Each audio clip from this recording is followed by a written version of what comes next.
This is the Hidden Killers podcast with Tony Brueski. Featuring defense attorney, Hidden Killers daily contributor, and host of the Defense Diaries podcast, Bob Motta. Second day was all one motion. And they had filed coming into today, it was a couple of motions to suppress the confessions. So if you know anything about this case, Alan, from this period of March of 2023 through about the end of June of 2023, made what we found out today, like 61, what they consider like direct confessions. Like, oh, wow. Most of them general, like I killed the girls. Let me ask you this before you continue. People who actually have been convicted, we believe have killed people, do they ever make 61 confessions? I mean, it almost seems inordinate to begin with. Typically, no. And that was kind of like, so their approach is very difficult, though, because these, as we talked about earlier with the safekeeping like motion that they had, the first motion where they're trying to get them out of prison because pretrial detainees are kept in jails. Like that's what jails exist for. Felons, convicted felons go to prison. All right. So they have this guy and they've had him since the minute he got arrested or shortly thereafter. Have had him in a prison for a year and a half, going on 2 years at this point. And he is out of his mind. It like from March until June, because they have him in solitary 23 hours a day, living like a savage. You know, I mean, they're treating him as if he's a convict, but they have him in this safekeeping thing. And that basically means that they have him on suicide watch for the first 3-4 months he's in. So they like, in order to keep him safe, they're keeping him locked in a cell. They only let him out for rec 3 times a week. There's no human contact.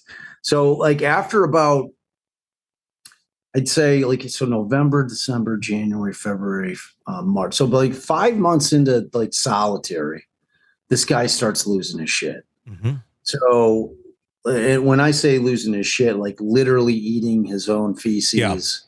If you're eating your own shit, I don't think you can really take anything seriously out of your mouth. I mean, I'm not trying to make a weird pun here. I'm really not. I don't think you can. I actually inadvertently just did.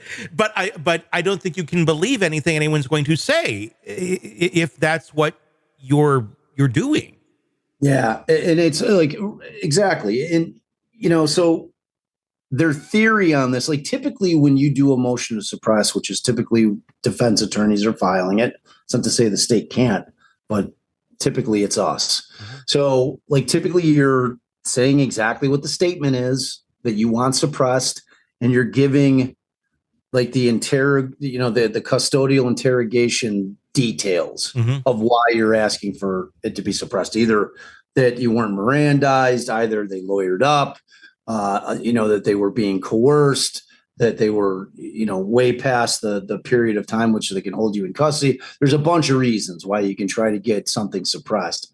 Here, they filed the motion trying to suppress all of the statements, not really specifying any of them in the one motion, just saying all of them are garbage because of the environmental factors, meaning that this guy's been held in solitary for, at this point, over a year, and that he wasn't getting proper treatment, and that he was just losing his mind.